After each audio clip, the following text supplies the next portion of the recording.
نحمده ونصلي على رسوله الكريم أما بعد أعوذ بالله من الشيطان الرجيم بسم الله الرحمن الرحيم আজকের এই সমাবেশের প্রধান অতিথি ও বাংলাদেশ 11 দলীয় জোটের শীর্ষ নেতা আমিরে বাংলাদেশ খেলাফত মজলিস আল্লামা মামুনুল হক এবং উপস্থিত অন্যান্য নেতৃবৃন্দ এবং আমার মিডিয়া সেলের ভাইরা এবং একজন বন্ধুও দেখেছিলাম, এখনো দেখি না। আপনাদের সকলকে জানাই আসসালামু আলাইকুম ওয়া রাহমাতুল্লাহি ওয়া বারাকাতুহু। এবং প্রশাসনিক নেতৃবৃন্দ এখানে উপস্থিত আছেন। আমি বক্তৃতা দেব না, বক্তৃতা দিয়েছেন। আমি শুধু 5টি প্রশ্নের উত্তর দেব যা মিডিয়ার লোকেরা আমাকে প্রশ্ন করেছিলেন যে আপনি যদি নির্বাচিত হন তাহলে এই 11 দলের জোট ক্ষমতায় যাবে, তাহলে আপনারা কি কি প্রতিশ্রুতি দেবেন। প্রথমত আমাকে প্রশ্ন করা হয়েছিল সাংবাদিক ভাইরা যে আমরা যে সরকারই আসে সেই সরকারের থেকেই আমরা নির্যাতিত হই। আমি তার প্রত্যুত্তরে উত্তর দিতে চাই, আপনারা সাংবাদিক সঠিক কথা বলবেন, কিন্তু কোন সরকারের পাঁচটা গোলাম এবং পাও মালিশ করবেন না। আপনাদেরকে কেউ কিছু বলতে পারবে না, আমরা ওয়াদা দিলাম।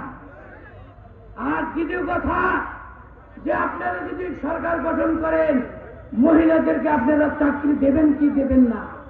আমরা বলি এবং আমি বলতেছি আমাদের প্রায় 1 লক্ষ মহিলা মাদ্রাসা আছে। তার ভিতরে সর্বনিম্ন হোক সর্বোচ্চ হোক যদি 10 জন করে প্রত্যেক মাদ্রাসায় যদি একটি শিক্ষিকা থাকে তাহলে 1 লক্ষের ভিতরে কয়জন মহিলা শিক্ষিকা থাকবে? 10 লক্ষ। আমরা সরকার গঠন করি নাই, 10 লক্ষ মহিলাদেরকে কর্মস্থান দিয়েছি। আর আমাদের প্রধান শরিক দল জামাত ইসলামীদের ইসলামী ব্যাংক হাসপাতাল, এমনি সিনা, অন্যান্য ইন্ডাস্ট্রিজ, কলকারখানা তাদের আছে। তারা শতকরা 30% মহিলাদেরকে কর্মস্থান দিয়েছেন। আমরা যদি ক্ষমতায় যেতে পারি তাদেরকে আরো আমরা কর্মস্থান তৈরি করব। আপনারা বলেছেন কর্মস্থান দেব না, আমরা অতীতে দিয়ে আসছি, আগামীতেও দেব ইনশাআল্লাহ। কোন মহিলারা অবহেলিত থাকবে না, আমরা তাদেরকে ন্যায্য অধিকার দেব। তৃতীয় বলেছিলেন আমাদের এই মাথার উপরে নিশাগ্রস্ত লোক অনেক ভরপুর। আমি বললাম আমরা টর্চারি করব না, আমরা মারধর করব না, গ্রেফতার করব না, তাদেরকে আদর আপ্যায়নে এনে তাদের জন্য একটা সেল গঠন করব, একটি নিরাময় ঘর তৈরি করব, তাদেরকে এনে আমরা ট্রিটমেন্ট করব। ইসলামী শিক্ষার জন্য একজন ইসলামী শিক্ষক রাখা হবে, আর ইংরেজি বাংলা শিক্ষার জন্য একজন শিক্ষক রাখা হবে। তাদেরকে ট্রিটমেন্ট চলবে, ইসলামী শিক্ষা চলবে, আর তাদেরকে যেমন ইসলামী ইংরেজি ভাষায় আমরা এটাকে প্রদান করব। যেটা আমার মুর্শিদে আজম শাইখুল হাদিস আল্লামা মাহমুদ শাইখুল হাদিস আজিজুল হক রহিমুল্লাহ তাআলা বলেছিলেন, আমরা সন্ত্রাসীদেরকে টর্চারি করব না, মারবো না, তাদেরকে ধরে আমরা ইসলামী শিক্ষা শিক্ষিত করব। আমি তদরূপ আমিও বললাম, আমরা তদুপরি ওনাদেরকে ধরে এনে ইসলামী শিক্ষায় শিক্ষিত করব। আরেকটি কথা আছে যে আপনি মাদারপুরের জন্য কি কাজ করবেন। আমি বললাম আমি সর্বপ্রথম আমার মাদারপুরে শুধু মাদারপুর এবং রাজন মিলে রাস্তাঘাটের অবস্থা গুরুতর। আমি এই রাস্তাকে পরিপূর্ণভাবে নিরাপদ করব। আর চাঁদাবাজিকে আমি প্রত্যাখ্যান করবো এবং তাদেরকে বলবো ভাই আমার চাঁদাবাজি করলে বলবো ধোয়া যায় না, বিরোধিত হয়। যদি ভালো দিকে দেখাও, এই খারাপ ছেড়ে দিয়ে তোমরা ভালো রাস্তায় আসো, চাঁদাবাজি মুক্ত করো। যারা চাঁদাবাজি করে তাদের পাত্রটা গোলাম হবে না। আর আমরা বলেছি প্রত্যেক ঘরে ঘরে ভাতা দেব। আমি বললাম যে না, প্রত্যেক ঘরে ঘরে ভাতা এই সিস্টেম আমরা উচ্চ করব, প্রত্যেক ঘরে ঘরে চাকরি বন্দোবস্ত করবো ইনশাআল্লাহ। আর বলেছিলেন আমাদের মাদারপুরে একটি মেডিকেল কলেজ হাসপাতাল নাই।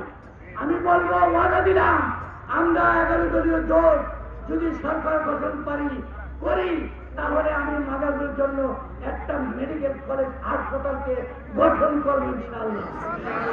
আর একটা দাবি আপনাদের, যে আমাদের সরকারি নাজিমুদ্দিন কলেজ এটাকে বিশ্ববিদ্যালয় রূপে প্রতিষ্ঠিত করবেন।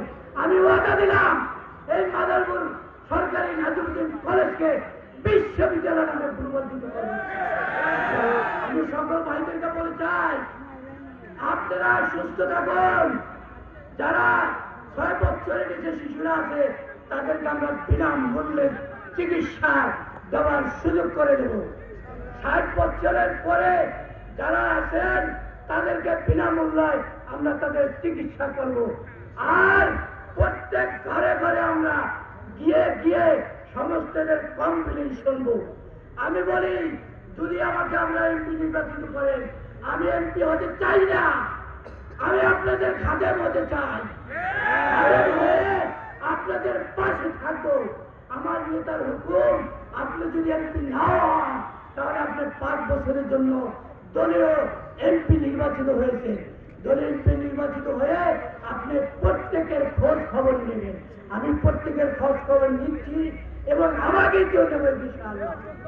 ভাইরা আমার, এমপিগিরি করে আমি পকেটে পয়সা ভরবো না।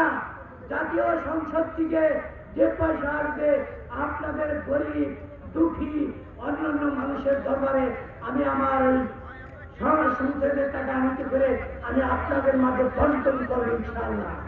ভাইয়ের আমার, আমরা অতীতে রক্ত দিয়েছি, 24 সালে রক্ত দিয়েছি, 2013 সালে রক্ত দিয়েছি।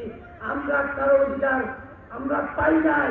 আমরা যদি সরকার গঠন করতে পারি, যারা শহীদ হয়েছে তাদের পরিবারদেরকে আমরা পর্যাপ্ত পরিমাণে তাদের অধিকার পরিণয়ন করবো ইনশাআল্লাহ। আমার ভক্তি দেওয়ার অভ্যাস নাই এবং অসুস্থ, গলা ভেঙে গেছে।